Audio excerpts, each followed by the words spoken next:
ndagusuje mukunzi wacu ari nakora naguha ikaze.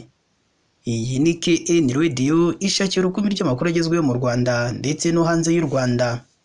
Ni inkuru mbi itugezeho nonaha, naho umwana w'imyaka 13 yakoreye ibyafura mbi.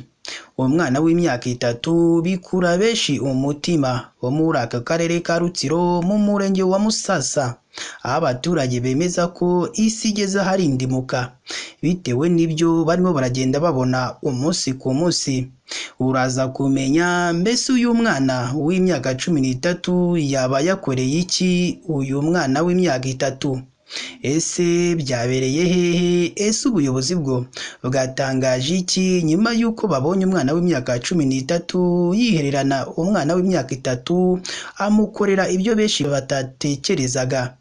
Ese ababyeyi b'uyu mwana w'imyaka 13 ko babuze ayo bacira n'ayo bamira bitewe n'ibyo basanze yakoreye umwana w'imyaka 3 ubwo ababyeyi biwe bari bagiye mu bukwe? Icyo ngusabye rero nyabona nuko wadushyigikira ukara munsi y'amakuru yacu urabona ijambo subscribe cyangwa sabone, utukandaho n'akazugira kaza nako gakandeho. Icyo gihe uzaba ushimangiye yuko ugiye kujya uba uwa mbere mu kubona amakuru ya KN Radio tugenda tubagezaho umunsi ku munsi. Reka twitse gato turaza tubabwira byinshi kuri iyi nkuru ikomeje guhamura abaturage batuye muri aka karere ka Rutsiro, aho bemeza ko isi igeze ahari indimuka bitewe n'ibyo uyu mwana w'imyaka 13 yakoreye w'imyaka 3. Tubibutse ko iyi ari KN Radio.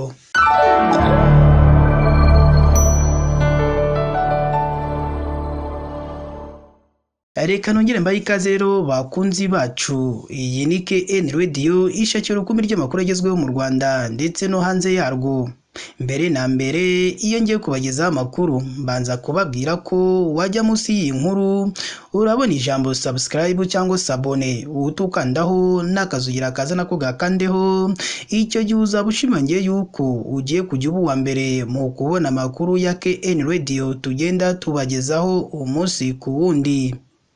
Ni mu karere ka Rutsiro, aho abaturage bavuga ko isi igeze hari indimuka nyuma y'uko umwana w'imyaka 13 afunzwe akekwaho gusambanya umwana w'imyaka 3. Bino rero byakuye umutima benshi batuye muri kariya karere bitewe n'aya mahano uyu mwana w'imyaka 13 yakoreye uyu mwana w'imyaka 3. N'umwana w'imyaka 13 twahinduriye amazina akitwa Titi wo mu karere ka Rutsiro, aho afunzwe akekwaho gusambanya uw'imyaka 3 amukomerekeje cyane bikomeye. Iyi nkuru yica mugongo cyangwa yatunguye abaturage bayumvise yabereye mu murenge wa Musasa, akagari ka Gisiza ho mu mudugudu wa Karambi. Ibi kandi byabaye cyangwa byamenyekanye ku mugoroba wo ku itariki ya 3 Kanama 2024 mu masaha ashira saa 10 z'umugoroba wo kuri iyi tariki. Iyi nkuru kandi ikomeje kuzamura amarangamutima ya benshi, aho bagenda batangaho ibitekerezo bigiye bitandukanye bitewe n'aya mahano yakorewe uyu mwana w'imyaka 3 nyuma yo gusambanywa n'uyu mwana w'imyaka 13. Yemejwe n'umunyamabanga nshingwabikorwa w'akagari ka Gisiza Mutabazi Thierry, aho yahamirije aya makuru KN Radio. Mu magambo ye uyu munyamabanga nshingwabikorwa w'akagari ka Gisiza yagize ati: twahawe amakuru n'ubuyobozi bw'umudugudu wa Karambi ko uyu mwana witwa Titi yasambanyije umwana w'imyaka 3 ubwo yari amusanze mu rugo kwa Hakizimana Frederic. Uyu mwana yari yajyanye n'ababyeyi be mu bukwe. Uwasambanyijwe yahise yoherezwa ku bitaro bya Murunda gukorerwa ibizamini kugira ngo hamenyekane ko nta ndwara yaba yatewe n'uriya mwana w'imyaka 13 wamusambanyije. Uyu Titi ukekwaho gusambanya umwana yahise ashyikirizwa RIB station ya Ruhango yo muri ako karere ka Rutsiro. Ibi uyu mwana yakoze byatumye abaturage bo muri ako gace batungurwa, bongera guhamya ko isi igeze aharindimuka bitewe n'ibyo barimo baragenda babona umunsi ku wundi. Ubwo twari turi muri ako gace twaganiriye n'umuturage wo muri ako gace utashatse ko amazina yiwe atangazwa, maze mu magambo yiwe agira ati urebye isi igeze aharindimuka kuko ibintu uriya mwana yakoze natwe byadutunguye cyane. Twumvaga ko amahano nk'aya ngaya atakorwa n'umwana w'imyaka nk'iriya uriya yakoreye ayo mahano, noneho bikarengaho akadukira umwana w'imyaka 3.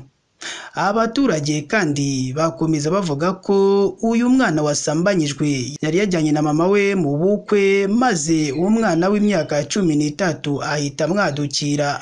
Yari yajyanye na mama we mu bukwe, maze umwana w'imyaka 13 ahita amwadukira aramusambanya. Gusa abaturage batunguwe bavuga ko ibintu nk'ibi uyu mwana yakoze biba bifite aho bituruka, ngo kuko umwana nk'uriya ntabwo yamenya ariya mahano yakoze, ahubwo yabonye hari ababikora nawe wenda aza kubikora kugira ngo arebe uko bigenda cyangwa arebe ibyo ari byo. Aba baturage kandi bakomeza bavuga ko ababyeyi buriya mwana nabo bakurikiranwa, ngo kuko biriya uyu mwana yakoze ari amahano akomeye, ngo kandi uriya mwana w'imyaka 13 atabihanirwa, ngo ahubwo byahanirwa n'ababyeyi be buriya mwana, ngo kuko uriya mwana biriya ntabwo yabyitoza cyangwa ntabwo yahita abimenya, ngo kuko aracyari muto. Ngo rero ngo ababyeyi buriya mwana nibo bagomba kuba igitambo.